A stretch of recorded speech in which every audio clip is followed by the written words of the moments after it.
स्वागत है आप सभी का पूजा स्टोरी टेलिंग में। सोमवार के व्रत को लेकर मान्यता है कि इस व्रत को करने से भगवान शिव अपनी भक्तों की मुराद जल्दी पूरी करते हैं। सोमवार का दिन भगवान शिव को समर्पित है, इसलिए इस दिन भगवान शिव की पूजा और व्रत करने का महत्व और ज़्यादा बढ़ जाता है। यदि आप भी सोमवार के व्रत करते हैं तो आपको सोमवार व्रत कथा पढ़ना बेहद जरूरी हो जाता है, क्योंकि इसके बिना आपका व्रत अधूरा माना जाता है। आइए जानते हैं, सुनते हैं सोमवार व्रत कथा।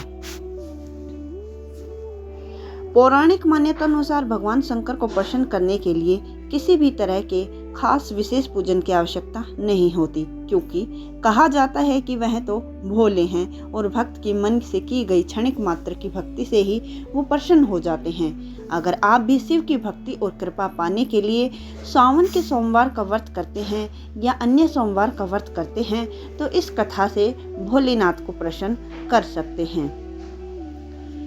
एक बार किसी एक नगर में एक साहूकार था। उसके घर में धन की कोई कमी नहीं थी, लेकिन संतान न होने के कारण वह बहुत दुखी था।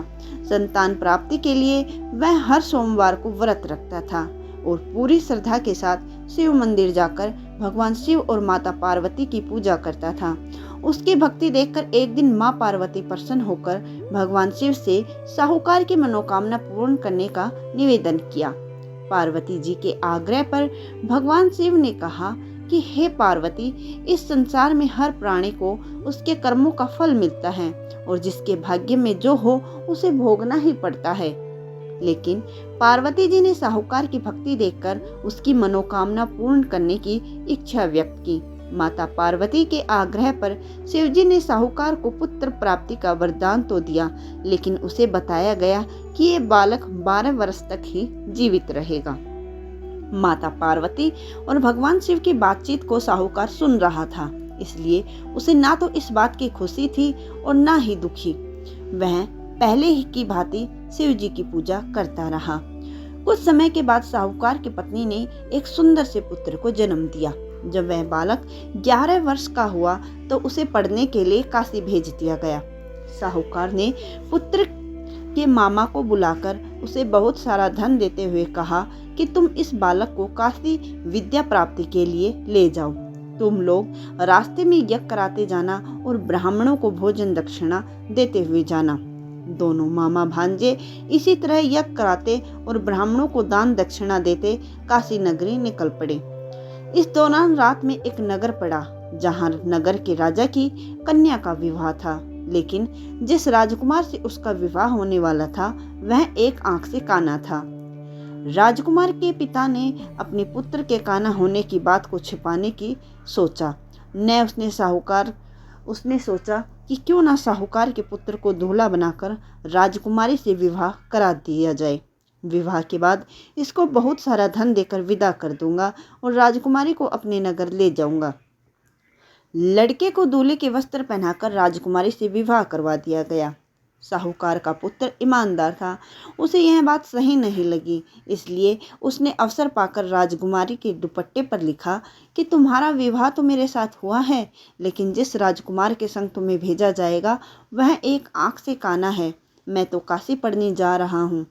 जब राजकुमारी ने चुन्नी पर लिखी बातें पढ़ी तो उसने अपने माता पिता को यह बात बताई। राजा ने अपनी पुत्री को विदा नहीं किया, फिर बारात वापस चली गई। दूसरी ओर साहूकार का लड़का और उसका मामा काशी पहुंचे। वहां जाकर उन्होंने यज्ञ किया। जिस दिन लड़का 12 साल का हुआ उस दिन भी यज्ञ का आयोजन था। लड़के ने अपने मामा से कहा कि मेरी तबीयत कुछ ठीक नहीं है। मामा ने कहा कि तुम अंदर जाकर आराम कर लो। शिव जी के वरदानुसार कुछ ही देर में उस बालक के प्राण निकल गए। मृत भांजे को देखकर उसके मामा ने विलाप शुरू किया।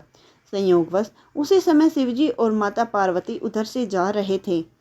पार्वती माता ने भोलेनाथ से कहा, स्वामी, मुझे इसके रोने का स्वर सहन नहीं हो रहा, आप इस व्यक्ति के कष्ट को अवश्य दूर करें।